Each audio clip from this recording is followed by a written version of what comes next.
All right. Well, we have Lisa Wynn here today. We're very excited to have her on the EO podcast. I've known Lisa for about 4 years. Wow. She serves on the board with me as well for EO. And in prepping for this podcast, I had an idea of what we're going to talk about, et cetera. And I was just blown away by her bio and the video I watched. I thought I knew you pretty well, Lisa, but you have quite the background, and I'm really looking forward to diving in here. It's just an amazing story. So thank you for coming today. Oh, no, thank you for having me. I really appreciate it. I love EO. So this is, you know, I would do anything really for EO. So I'm really happy to be here. Oh, it's fantastic. So, Lisa, why don't you tell us a little bit about your background and, where you're from and a little bit of that inspirational story that I saw. It's simply amazing. Well, I'm so originally Vietnamese. I was born in Vietnam. And very similar to Michelle's story, my mother and I left Vietnam when I was 4 years old. We landed in a refugee camp in Hong Kong, and where we were there for 3 years. Wow. I spent 5 to 8, and then resettled to Australia on humanitarian grounds, and that was where I grew up. It was an extraordinary place to grow up. Australia is so kind and just a really beautiful. Like I always joke with people when we talk about Australia, if you go, you would want to move there. But I grew up there, so you got to get off the island with all, we're the smallest continent, largest island. So you got to get off the island. So I guess, let me know what other background you want to hear, and I will share it. So these very varied experiences, right? You're very, very young in Vietnam, and then you spend a pretty long time in a refugee camp. I'm assuming that must have been very impactful in your life. Can you tell me kind of what really got into your core during that period of time that's kind of made you who you are today? Yeah, it's interesting. I didn't really, it wasn't really in my consciousness kind of growing up. And it was only, I think, when I started doing a lot of work around personal growth and being a part of EO and being exposed to all of the speakers that we get to hear, that I think it's become more of something that I'm more conscious of. As being very foundational for the person that I've become. It really was just my mother and I. So, it was incredible because I think one of the most impactful was the night that we left Vietnam. It was, it was very dark. You have to leave in the middle of the night. You're escaping. You can't tell anybody. And I was very young, so I didn't know what was happening. But I did remember kind of being held by my grandfather. And he had raised my mom and he had raised me because my grandmother had passed away when she was very young, so my grandfather was very much the figure. And then she became, kind of pregnant out of wedlock. Back in the day in Vietnam, that was a whole situation, not like it is today. Situation, yeah. So he raised me while she was kind of working hard to kind of earn an income for the family, and so he was quite attached to me. I think, I hope, and I still remember kind of like having kind of sitting on his lap and he's holding me and he is crying and I can feel him shaking, but he couldn't cry too loud because the house we live it's just like a wall between the neighbors and us. So he was trying to muffle his tears, and then there was a moment when he just said to my mom, he said, just leave her at home, leave her here, and I'll raise her. Yeah. And because at the time, like 1 million people escaped Vietnam during that time. 10% would die at sea. Like that was kind of your chances. It's pretty common to hear about people missing or dying or not making it. And then I remember my mother saying, Dad, I'm taking her with me, and if we die, we'll die together. Wow. And it was. And you remember this? I do. Wow. And I remember 9 years old. No. I was 4 or 5. 4, that's My right, mother yeah. repeated this story later on, but I definitely remember kind of being So that held must by be one him. of your earliest memories. Absolutely. Wow. And I remember kind of like being taken out.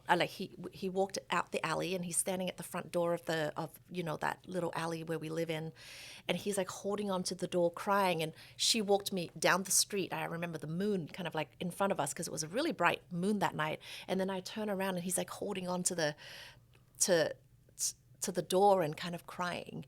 And I guess that must have been something that I had written in high school, when you write, and I still have that, I think, in a computer somewhere back, kind of reflecting on that memory of that night. For sure. And then other than that, I was very young to be kind of conscious of or to be aware of like the dangers associated or, any of that. So we just going along for the ride. It was a lot tougher, I think, for my mother being a single woman with a 4-year-old. Sure. That would have been a much bigger experience, I Wow, think, for I her. can't imagine. That's amazing. Yeah. So in Australia, when were you there for? What ages? So I arrived when I was 8. Yeah. So I remember I started, I think it was the last kind of couple of months of grade 3, because in Australia, the school holiday breaks in December, and then we get December to like February off. Okay. That's our big break because that's our summer. Sure.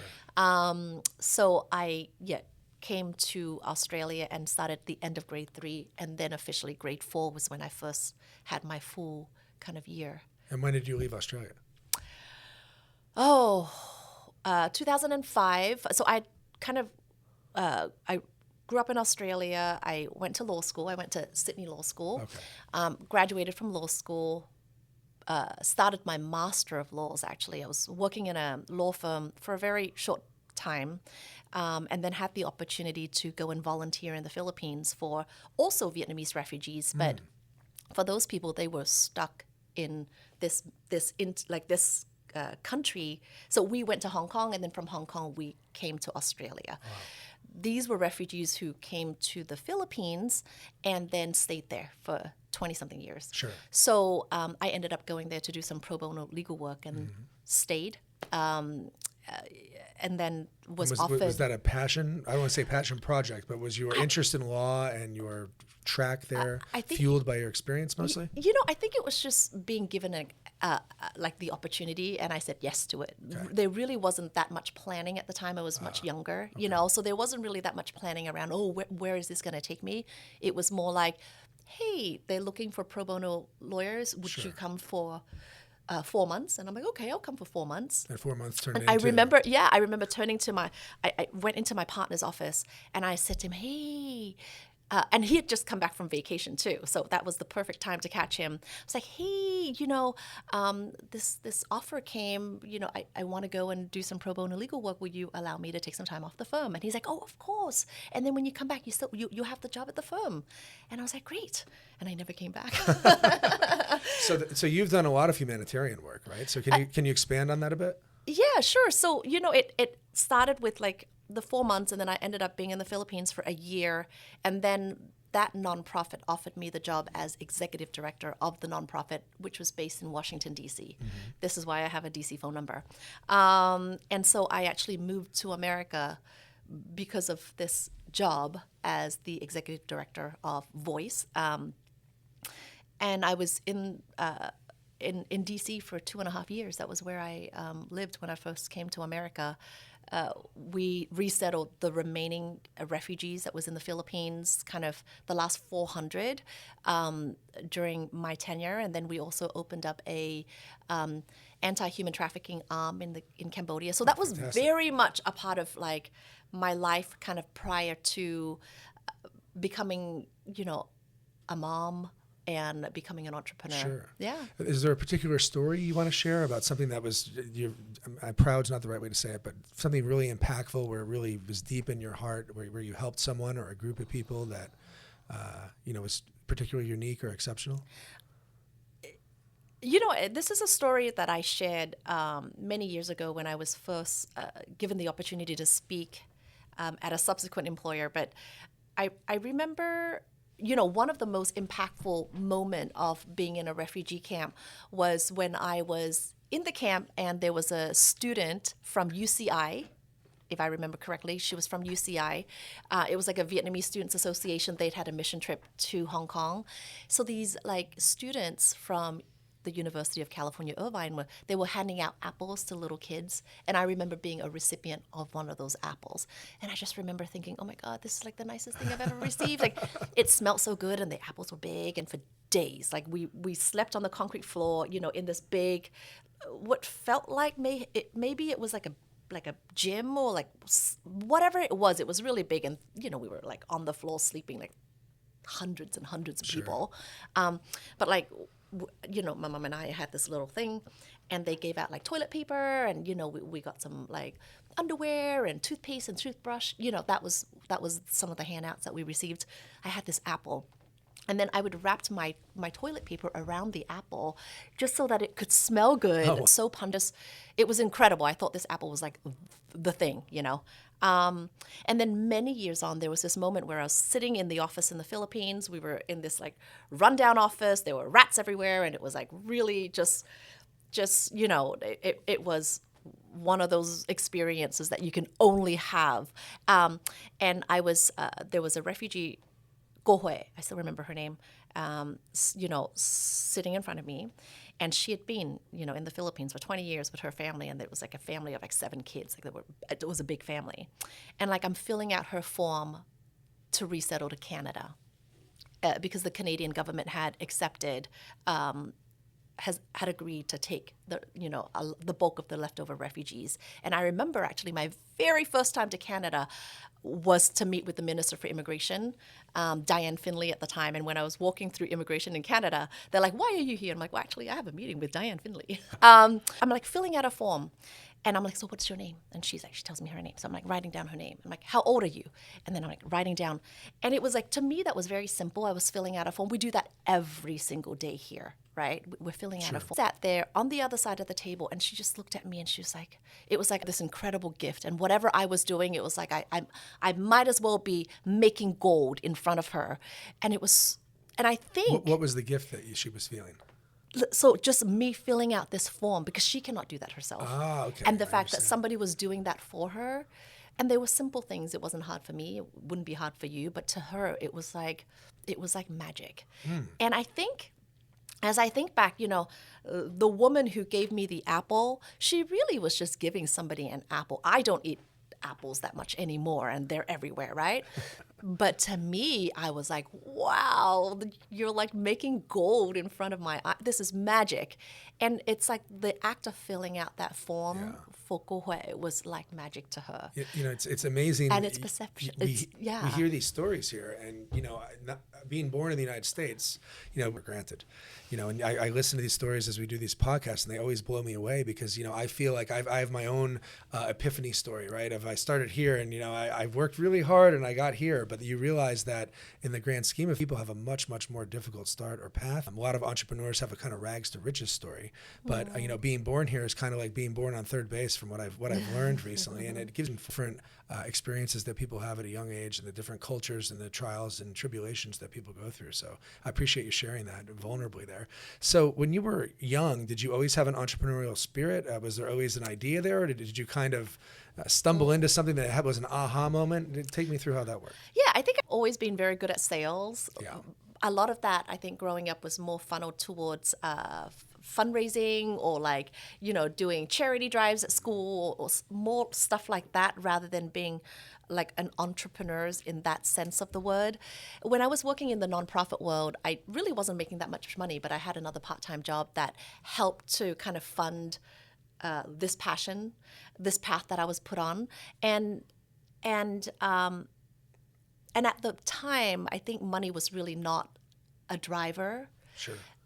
I think it was when I became a mother for the very first time, suddenly, money was important. Like if I didn't make money, I wouldn't have a way to pay for some of the things that we would need. And I remember, my part-time job had kind of slowed down with the pregnancy and with the baby. So money wasn't coming as easy as before. And then with the nonprofit job, it was more like volunteer kind of, it really a career path for me at that point.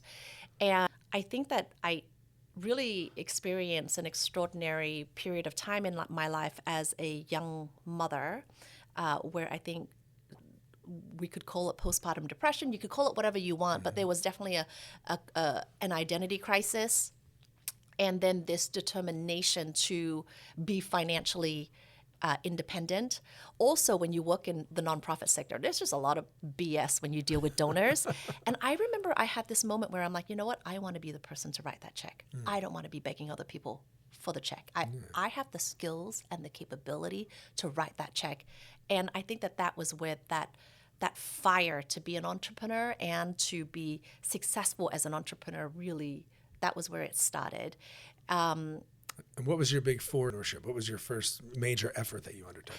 So I had this idea to design a pair of shoes where instead of a mom having to buy 5 pairs of shoes for that age and they're going to grow out of it in 3 months, I thought, well, what if I could just change the decoration on top so that a pair of shoes would go with every single outfit because they could change out those baubles. We called it baubles. And then as she grows in her shoe size, she'll just get a new pair of shoes, but all of those baubles would still apply to the shoes. Yeah, that's interesting. So, if she's wearing a red dress, like maybe she can pick a bauble with a little red heart, or if the dress is blue, it's not going to go with the red heart, but she can take that heart out and put in a rainbow.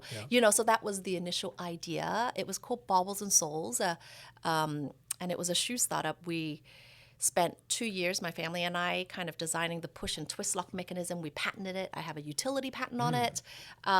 We, ended up on Shark Tank with the product and landed a deal with Daymond John, because every time you say Shark Tank, everybody wants to know is, did you get a deal? They don't but I really just hustled that. I watched your episode. Why don't you take them how that came together at the end? That was very interesting. I think there's a good nose. Yeah. And you were able to turn a no into a yes, right? So my whole Shark Tank around this idea of manifestation and visualization. I really used that technique all throughout that experience, that journey to get on Shark Tank. I started a journal, the 100-Day Journal, Johnny Lee Dumas. Yeah. And, I wrote on the journal. I'm on day 70 of that right now. Perfect. So I did that journal to be cast on Shark Tank because, every year there's, 60,000 companies audition, then 80, and then about 90 to 100. Sure. Because you could make it to pitch, but if you're so not 160, entertaining. Those are slim odds. Exactly. I actually started a journal to say that I want to be cast on Shark Tank. I want to go on the show. So that was the 100-Day Journal. Yeah. I had this journal. I wrote down a date that I wanted to be on Shark Tank, and then all the goals, all the things you have to do to get there. So the first day was watch 2 episodes of Shark Tank, fill in the application form. Those were the things I had to do. You know how he lists the steps? Yeah. And then our Shark Tank episode aired 1 day and 1 year after I wrote the first journal entry. And I have it, so I'll send it to you so you can share it. But it's incredible. And then when we found out that we got on the show, every night before I went to bed, I would see myself walking down that hallway. Every night. I did that religiously because we were assigned to produce for almost 6 months to prep for the show. So every night I would go to bed just visualizing myself walk down that hallway. And then I remember when we were in the show and an hour in, and because I know the show's 8 minutes for us, but we were in there for an hour, and there was definitely a point when this was heading to no. I knew that everybody, and before Lori spoke, she was the last one, and I knew that she was going to say no, just from her body language and the way that she was starting her sentence. And then I used my Think and Grow Rich, refuse any other outcome, definite of purpose, right? I looked out and I'm like, nope, I refuse this outcome right now. I refuse to walk out of here without a deal. I just remember looking out thinking, nope, I refuse that. And then as she was like, la, la, la, I'm like, nope, Lori, you got to stop. You got to stop. Before you say what you're going to say, I need you guys to hear me out. And that was the point when Daymond jumped back in and we got the deal. And tell what you did to get the deal. What did you say? I think... You put some skin in the game, stake in the sand. Oh my God, I haven't told you guys this yet. But what happened was that in my prep for the Shark Tank episode, there were some EO members who had been on the show. So there was a gentleman, I think he was based out of Detroit. I just organized a Zoom call with him. Part of that journal, the journal prompt, what are the prep So one of the things was find people who've been on the show and talk to them. And this guy, he was an EO member out of Detroit, I believe it was, Mitch, he jumped on the phone with me and just gave me his experience share. And he basically said to me, and this was the moment, he said to me, make it so that they can't say no. Bulletproof the deal so that they can't say no.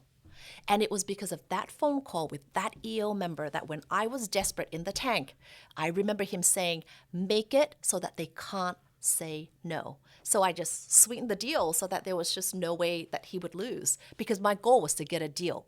it didn't matter what else happened after that. I wanted to get the deal on TV. I think there's some, for the entrepreneurs watching, the moments where it doesn't maybe make sense on paper or it's not logical, but you just want a certain outcome to happen, and then you're going to figure out how to make something else happen. Absolutely. I know this business, I paid over twice what it was actually worth. And the difference is millions and millions of dollars. But I knew the growth potential of the company, and I wasn't really concerned. And I got advice to the contrary, right, saying you can't do this. But I had the pleasure of running this company for about 7 years. Before I knew all the dirt, I knew all the opportunities, and I said, this is my fails, then I'm going to fail my way. But I just need the deal, right? So that really resonated with me. So I said, I don't care if it's going to be 7 million instead of 3.5 million, because I know if I can just get my hands 100% around this, I can scale it. And obviously there's some luck that goes into that after, and timing and hard work and blood, sweat, and tears, but we've tripled in that 5 years, and it surpassed even my initial expectations. So I think it's just really important that if you're knowledgeable and you're confident in yourself and you're a competent person, I'm more of a fan of let's just make it happen and I'll figure the rest out after. I like that also, as I'm sharing this story now with you, it's also, it's about a couple of things. It's about knowing exactly what it is that you want. Because the moment that you know what you want, the universe will align itself to make it happen. I wanted to be a successful entrepreneur. Now, in all honesty, Baubles and Souls was not the company that made us, that gave me that feeling of, oh my gosh, I'm like a really cool entrepreneur now. Okay. It was the next iteration of that journey, but I knew that I wanted to be successful at being an entrepreneur. I knew that I wanted to be in a financial situation where I can write that check for that charity. Yeah. And so that's one thing. And then the second nugget that I'm just like getting now is like, in EO, we always say like, what's that one takeaway? Yep. Oh my gosh, that one takeaway was Mitch telling me, make that deal bulletproof. And if I hadn't talked to him, an EO member out of Detroit, if I hadn't had that conversation and if I hadn't remembered that piece of advice, we would have not had the deal. Yeah. So it's like that one takeaway, and you never know how it's going to change the trajectory of where you're going. For sure. No, I fully agree. And I just had an experience with my kids. One of them is doing the editing over here right now. Last week, we went to the president of the chapter's business because my kids have a small Amazon business. And he had his team and graciously offered to take them through. I took 3 pages of notes myself, right, in 30 minutes. But we got all these gems out of that networking opportunity. But on the way out of the office, another EO member who is a different business, just happens to be in the same corporate office park, happened to be walking in, stopped and said hi and asked what we were doing. And, I told him, and he goes, well, wait a minute, I could help you with that. And it happened to deal with the shipping thing. So I texted him real quick. He wanted dimensions and weights. And then later that afternoon, I got a response back, and it cuts their shipping cost down by about 22%. Oh my So goodness. that power of networking, and, you never know where that network's going to lead you. And I really like what you said in terms of you, right? So it wasn't even just a chapter experience. If you don't mind me asking, how did you make that connection? Was that through regional events or a WhatsApp channel? Oh my goodness. That's So fine. I was an EOA member coming into EO. I was in EOA for 2 years, and I think it was through introduction from somebody in EOA or in EO, because we were getting ready to go on Shark Tank. And, Sure. my EOA crew, they were really excited about that. And they were very, very supportive, made a big difference in that journey. But I think that it was just through that, we were given different contacts. Now, you could be given a contact. It's also your actions, right? Yeah. So it's following up, following through. Execution. Exactly. And I like the 100-day journal. As I mentioned, I'm using really, it's like in business, what you measure, you'll improve, right? So you're writing it down, you're measuring it, you're moving forward with it. And then on the execution side, there's so many entrepreneurs or people, maybe not entrepreneurs, but everybody's got ideas, right? Everyone's got 1,000 ideas, but what's the difference between an idea and reality? And making that come to fruition is execution. And it's now I use the Oak Journal, which is an EO member out of Colorado. But when you do have that, it forces you to write down the steps that you need to take. And sometimes that one step is what also makes a difference. I remember with the Johnny Lee Dumas journal, one of the days was reach out to this person. And it's sometimes it's such a drag, but then I did send her that email. And then she replied connecting me with the producer. And, I got on the phone with this producer, and it just so happens he at the time had a little baby girl at the same age that, everyone's that was connect. how we fast tracked to get into onto the show without lining up for like 2 days outside of some conference center. So it's just following up. Like, had I not sent that email that day? Persistence pays, that's for sure. So your main business now is Custom Nest, correct? Exactly. Where did that come from and what's going on with it? So we own an interior design and construction company, and we also do our own kind of real estate investing as part of that company. It really, we were still doing Baubles and Souls. Custom Nest is really like a lifelong passion, hobby, like turned into a thriving business. And we didn't even set out to build a business. Basically, I just bought my home. I was watching one of those like HGTV. Own your own vacation home yeah. for free. I watched those so too. then, yeah. So then, as we're young, we wanted a place to go where we could spend this time with them because I knew that time was gonna pass really fast, and I wanted a space where we could just go and hug the trees and be together as a family. No TV, no internet. That was the initial idea. Now we have TV and internet in every single room, but the initial goal Sounded good though. yes, for this little cabin was to have a place to be as a family. And I remember we had bought this A-frame and renovated it. And by the time, before I could even pay my contractors his final balance, we had somebody knocking on the door offering to pay us double what we had bought it for. Sure. And that was just like 3-4 months ago. The light bulb just went on. And I remember the day that deal closed, that house closed. It was like March 8th or March 10 of 2020.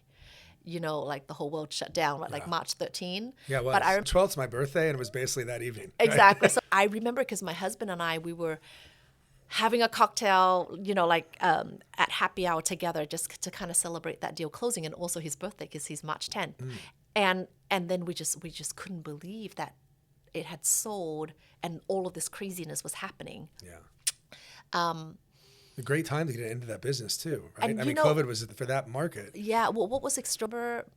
My husband saying, "Well, let's just lay low and see what the world does and like what happens." And I remember saying to him, "No, we are gonna buy a home right now, and we're just gonna work on it. And by the time everybody else figures out what is gonna happen with the world, I love that. we have something to show for it. Like because we're gonna be stuck at home, so let's spend this time just working on this property." And so we bought a home in like I believe the end of March, April of that year, and the real estate market just like Blew up. went. Yeah, but I just remember having this like no, let's not sit still. Like let's do something, and that really was the beginning of the company. I am very grateful to Custom Nest because you know what, Robert, in the shoe business, and let me tell you, the apparel business is so tough. I'll bet. The sizes, the colors, the styles, it's Inventory, everything is yeah. in inventory. Everything we have sat in inventory. Any money we ever made went into inventory. I tried so hard. Like I loved designing the shoe and getting the patent, like the dreaming process. But you know, the everyday running of a company, you know, your average pay per click and your Facebook, like, you know, all of that stuff I did not like. Sure. And I tried so hard to make Baubles and Souls a success and to make meaningful money with it. And I gave it all of my talent, and it wouldn't happen. And over at Custom Nest, what is extraordinary is that it's an area where I love and I put so much of my heart and soul and talent, but all of that shows rewards and ROI. Yeah. I mean,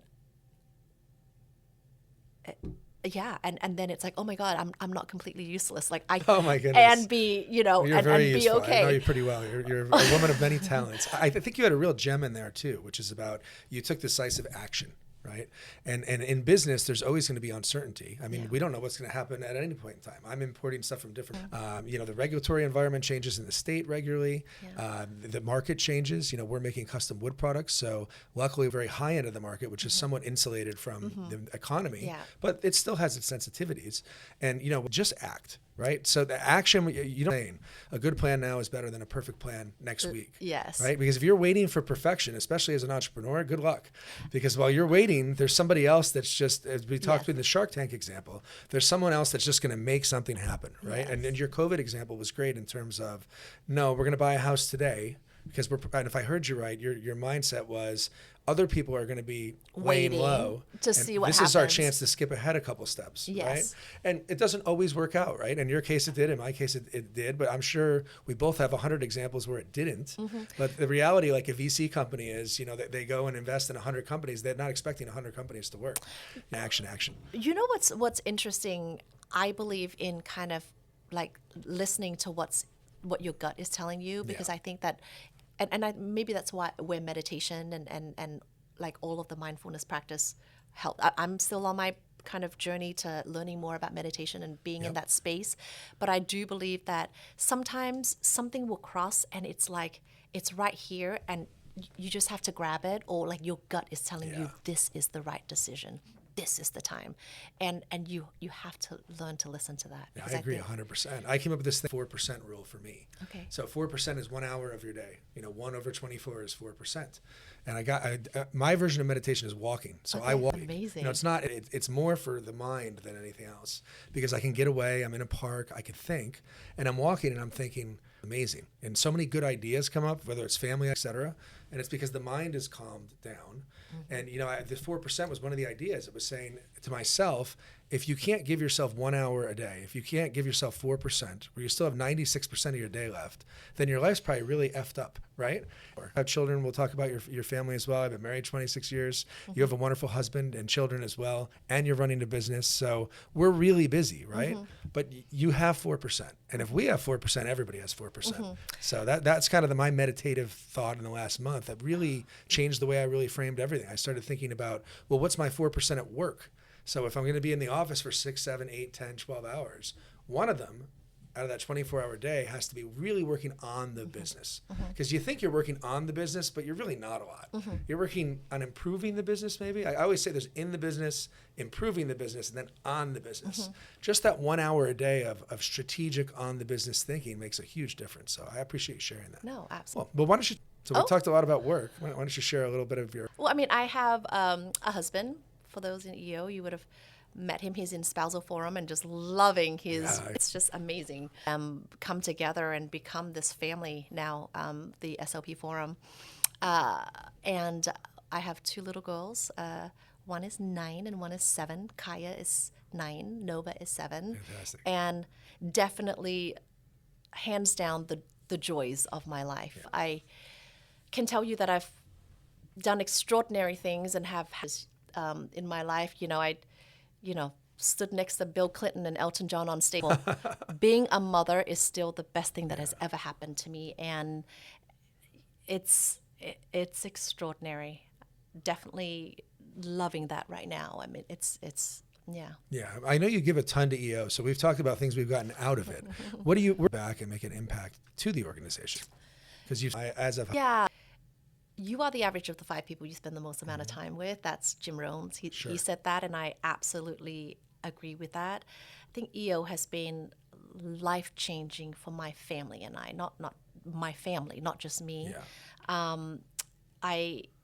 When I first joined EO, I was an EOA member, and immediately I joined the board because I think I'm one of those people who are quite, I want to give back. I want to add value. I want to,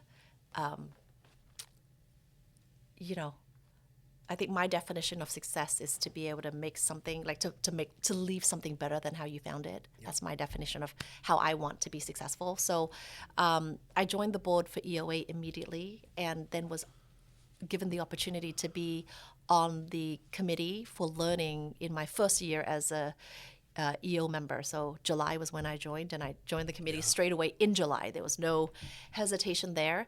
And then the following year, I was given the opportunity to be learning chair for EO under Steve Wilkes when Steve was president. And I did that for 2 years. With EO, it's the people, it's the community, and you definitely get out of it what you put into it. So if you put your heart and your soul and your vulnerability and your sincerity out there, then those people will come to you. Sure. And I've met some incredible people at the regional level. And at the end of the day, every single one of us wanting to be seen and to be appreciated for exactly who we are. And sometimes it's hard, because there is a lot of very successful people in EO, and sometimes you can have that fear or that inferiority complex.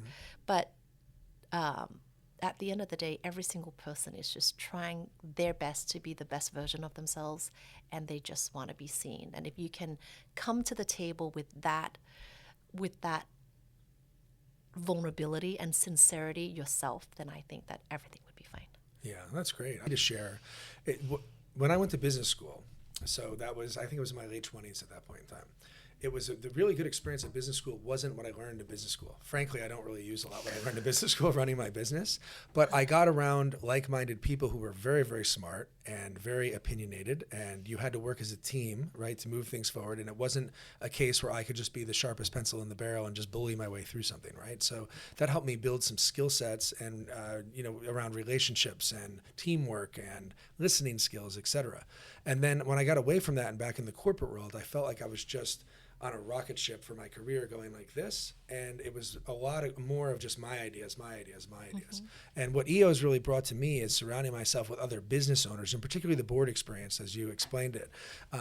That is really powerful because and no one's really in charge, and you can't really tell, right? And as an entrepreneur, team-based with my team, but at the end of the day, sometimes some things have to get done, and I'm just like, this is what we're doing, and this is how we're doing it. You need to go do it. That doesn't work that way on the board, right?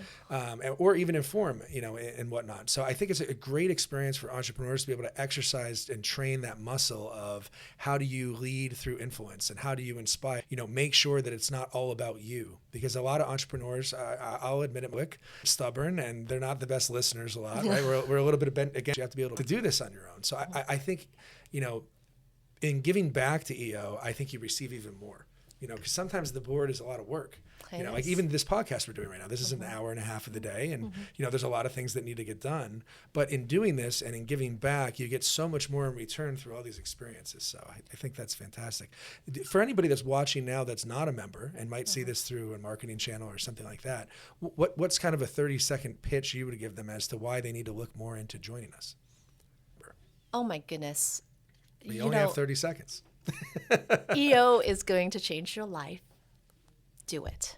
And you get out of it what you put into it, and come with your wholehearted sincerity. And it would change the trajectory of your life. Yeah. It has for me. Me too. And the path of leadership, being on the board, meeting people. There are so many ways to be involved in EO. It is path of leadership, definitely one of it. But all of these executive education programs, I'm currently doing the EMP, the Entrepreneurial Masters Program. It's a 3-year program at EO. And, that has been an extraordinary experience. And then I just, through the chatter on WhatsApp, somebody just did GSA, Global Speakers Academy. Yes. And all the chat is like, oh my God, this has been life-changing. Like, it will change your life if you would let it. The one thing I like that you said is so I want to talk to our members right now. I'm looking at our current members. A lot of our members, Forum is their main experience. And I don't want to say it's their only experience, but it's a huge part of it. And Forum is fantastic. I love my Forum. It's been invaluable. But there's so much more to membership. If you're like you said, you get out what you put in. Right? The events that you talked about, the servitude and the leadership and the different tracks that you can take even outside of the chapter, they're just invaluable. So I mean, Forum, because obviously, they're amazing. Hey, team. We've got a lot of Forum. Yes. No, I mean, Forum is definitely a huge part of that. Yeah. It absolutely is. And the people in my Forum are some of my closest friends today. Somebody in our Forum said, guys, if I die one day, I want to make sure that you guys carry my coffin. That's the type of Forum we are in. So that's a given for me. That's the foundation of all of this. Yes. But inside EO, in addition to Forum, which is amazing and wonderful, there are also other opportunities and experiences. And 100%. And sometimes it's even in My EO event. I know a couple of years ago, a member went to do a My EO event. I believe it was in Nicaragua. Maybe it was a surf trip. I don't know what it was, but a bunch of boys got together. Todd Usherman, I think, was at the head of that. El Salvador. Right. And one of the members told me coming back, that was that was life-changing. We were like a forum during those days. So you can find these experiences in so many facets of Yeah, I EO. agree 100%. Well, Lisa, it's been great. I want to thank you for your time. Where can people find you if they're interested in your products or services? Oh, absolutely. So we're customnest.com on our website, and on Instagram, we are custom.nest. You're at custom.nest. Awesome. Yeah, we're around. And you can always find me at an EO event. Well, it's always a pleasure. Thank you, Lisa, so much. Thanks, Robert. Take Thanks, care. everyone. Bye-bye.